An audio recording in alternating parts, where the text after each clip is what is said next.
Hello my dear friends, आज हम बात करते हैं पावर्स ऑफ द प्रेसिडेंट यानी कि राष्ट्रपति की शक्तियों के बारे में। ठीक है, पूरी डिटेल से हम इस वीडियो में जानेंगे। वीडियो को बिना स्किप किए लास्ट तक देखना, और अगर आप मेरे चैनल पे नए आए तो चैनल को सब्सक्राइब करें।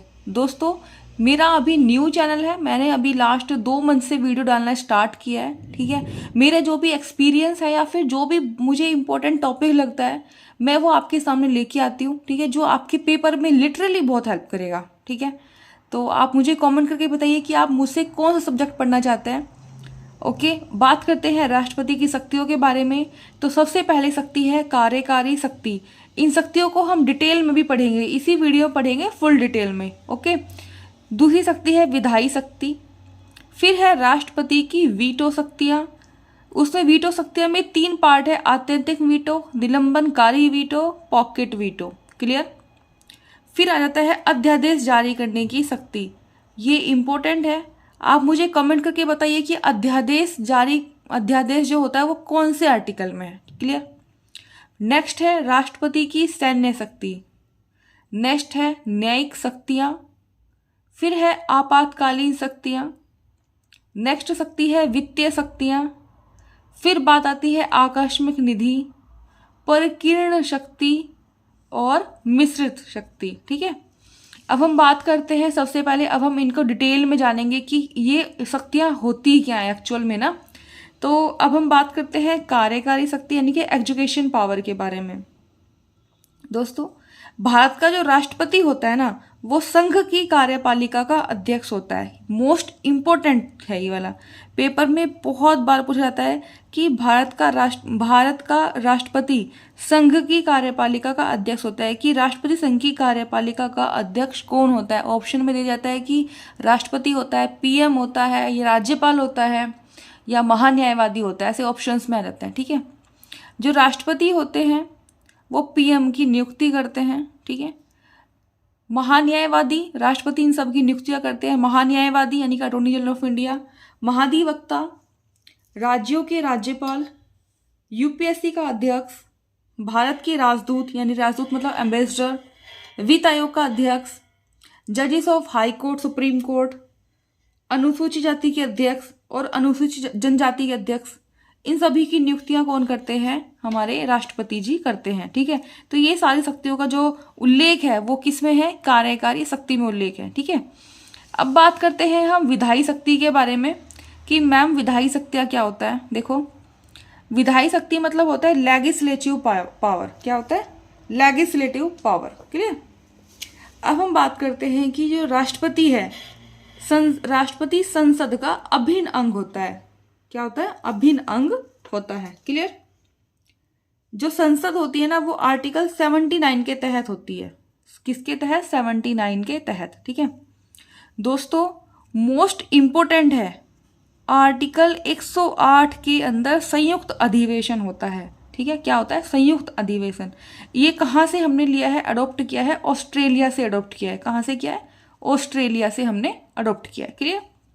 जो संयुक्त अधिवेशन का जो अध्यक्ष होता है ना वो लोकसभा का स्पीकर होता है। ठीक है, जो दोनों सदन होते हैं, लोकसभा और राज्यसभा, दोनों सदनों के सत्र को बुलाने की शक्ति होती है प्रेसिडेंट के पास में, और दोनों सदनों के बीच में ना 6 महीने से ज़्यादा गैप नहीं होना चाहिए। क्लियर। फिर हम बात करते हैं वीटो शक्ति के बारे में। सबसे पहले हम बात करते हैं आत्यंतिक वीटो। किसके बारे में? आत्यंतिक वीटो के बारे में। देखो, कोई किसी भी बिल को अपनी सहमति से फ्यूचर के लिए रिजर्व कर सकता है। ठीक है, किसी भी सभा का कोई भी बिल हो, कोई भी मुद्दा हो, उसको अपनी सहमति से राष्ट्रपति है फ्यूचर के रिजर्व कर सकते हैं। निलंबनकारी वीटो में आता है कि उस बिल को पुनर्विचार यानी कि दोबारा से डिस्कस करने के लिए वापस लौटा सकता है। क्लियर। फिर बात करते हैं हम पॉकेट वीटो के बारे में। पॉकेट वीटो में है कि साइन किए हुए बिना भी पूरे काल निकाल सकता है। साइन किए हुए बिना भी पूरा कार्यकाल राष्ट्रपति निकाल सकते हैं। ठीक है दोस्तों, ज्ञानी जैल सिंह 1986 में थे, ये उस टाइम पे राष्ट्रपति थे। भारतीय डाक संशोधन विधेयक में इसमें इन्होंने पॉकेट वीटो का यूज किया था। क्लियर। ठीक है, इसलिए पॉकेट वीटो को ना जेबी वीटो भी बोलते हैं। ठीक है, आपको याद रहेगा ज्ञानी जैल सिंह 1986 पे भारतीय डाक संशोधन विधेयक, इसमें पॉकेट वीटो का यूज हुआ था। क्लियर। फिर हम बात करते हैं अध्यादेश जारी करने की शक्ति। दोस्तों अध्यादेश है आर्टिकल 123 में। क्लियर। अध्यादेश की जो समय सीमा है वो है 6 महीने और अध्यादेश की कुल समय सीमा की बात करें तो 7.5 महीने। क्लियर। सत्र बुलाने के 6 हफ्तों बाद अध्यादेश समाप्त हो जाता है। क्लियर। दोस्तों इंपॉर्टेंट है ये वाला। 1861 के भारतीय परिषदीय अधिनियम के तहत भारत के वायसराय को अध्यादेश जारी करने की शक्ति प्राप्त हुई थी। क्लियर। फिर हम बात करते हैं सैन्य शक्तियों के बारे में। दोस्तों तीनों सैन्य बल की शक्तियां राष्ट्रपति के अधीन कार्य करती है। तो आप मुझे कमेंट में बताइए कि तीनों सैन्य शक्तियां जो है कौन कौन सी सैन्य शक्तियां हैं। ठीक है, चलो मैं आपको थोड़ा सा हिंट दे देती हूँ। चलो एक सैन्य बल बता दीजिए, जैसे कि आर्मी। ठीक है, अब आप बाकी जो भी सैन्य बल है आप मुझे कमेंट करके जरूर बताइए। फिर हम बात करते हैं न्यायिक शक्तियों के बारे में। न्यायिक शक्तियां आर्टिकल 72 के तहत राष्ट्रपति की क्षमादान करने की शक्ति होती है। ठीक है। फिर हम बात करते हैं आपातकालीन शक्तियां। दोस्तों पेपर में बहुत बार पूछा जाता है कि आपातकालीन शक्तियां हमने कहाँ से अडॉप्ट की हैं, तो जर्मनी से। कहाँ से अडॉप्ट की हैं हमने? जर्मनी से अडॉप्ट की हैं। क्लियर। अब देखो भारत में ना 3 बार आपातकाल लग चुका है। ठीक है, कब कब? 1962 में, 1971 में और 1975 में। 1962 में उस टाइम पे नेहरू जी थे, 1971 और 75 में इंदिरा गांधी जी पीएम थी। क्लियर। आर्टिकल 352 में आपातकालीन शक्तियां देखो, आपातकालीन शक्तियों में 3 होते हैं। आर्टिकल 352 इसमें होता है राष्ट्रीय आपातकाल का प्रावधान। आर्टिकल 356 राज्य में राष्ट्रपति शासन का प्रावधान और आर्टिकल 360 वित्तीय आपातकाल का प्रावधान। ठीक है, तो आपातकालीन शक्तियों से आपका पेपर में क्वेश्चंस बन जाता है। क्लियर। अब हम बात करते हैं नेक्स्ट शक्ति के बारे में, वो है वित्तीय शक्तियां यानी कि फाइनेंशियल पावर। ठीक है, तो राष्ट्रपति की अनुमति के बिना वित्तीय विधेयक को संसद में पेश नहीं किया जा सकता। क्लियर। फिर हम बात करते हैं कंटिजेंसी फंड यानी कि आकस्मिक निधि। अधिकार इस पे जो आकस्मिक निधि है यानी कि जो फंड है इस पे अधिकार राष्ट्रपति का होता है। आर्टिकल 280 के तहत वित्त आयोग के अध्यक्ष की नियुक्ति करता है। कौन करता है? राष्ट्रपति करता है। अब हम बात करते हैं कि वित्त आयोग के अध्यक्ष का मेन काम क्या होता है, तो दोस्तों केंद्र और राज्यों के बीच धन का बंटवारा करता है। क्लियर। फिर हम बात करते हैं नेक्स्ट शक्ति की, प्रकीर्ण शक्ति यानी कि एडवाइजरी पावर।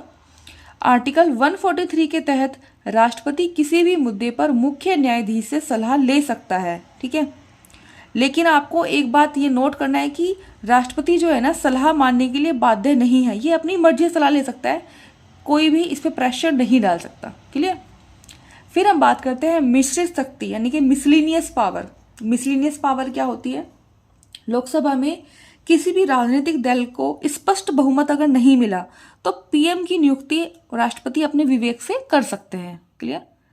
सेकंड पॉइंट है, अगर लोकसभा में सरकार ने बहुमत खो दिया है तो राष्ट्रपति मंत्री परिषद की सलाह से लोकसभा को भंग कर सकता है। दोस्तों अगर आपको मेरी वीडियो अच्छी लगे तो मेरी वीडियो को प्लीज़ लाइक कीजिए, शेयर कीजिए एंड कमेंट कीजिए और मेरे चैनल को सब्सक्राइब कीजिए। दोस्तों अगर आप मुझसे कोई भी अगर क्वेश्चन पूछाता है, अगर आपके मन में कोई भी क्वेरी है तो प्लीज़ मुझे कमेंट करें और मेरे चैनल को सपोर्ट करें। जय हिंद साथियों, बाकी मिलते हैं नेक्स्ट वीडियो में। Tata bye bye.